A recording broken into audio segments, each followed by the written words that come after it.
ముద్రగడ పద్మనాభం గారికి సంబంధించి కొన్ని ప్రశ్నలు. అయ్యా, మీరు పద్మనాభరెడ్డి అని మార్చుకున్నారు కదా, మీరు పేరు మాత్రమే మార్చుకున్నారా లేదా కులం కూడా మార్చుకున్నారా?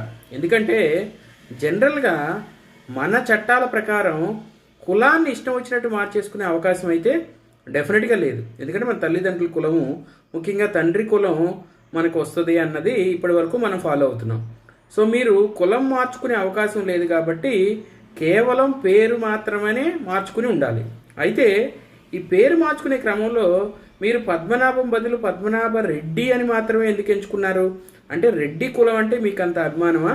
ఒకవేళ రెడ్డి కులం అంటే మీకు అంత అభిమానం అయినప్పుడు, అలాగే తోటి కాపుల్ని మీరు రెడ్డి కులానికి ఊడిగం చేయించాలని డిసైడ్ అనుకున్నప్పుడు, మరి కాపు కులానికి సంబంధించి రిజర్వేషన్ల గురించి మళ్ళీ మీకు మాట్లాడే రైట్ ఉందా లేదా? ఒకసారి ఈ ప్రశ్నలకి సమాధానం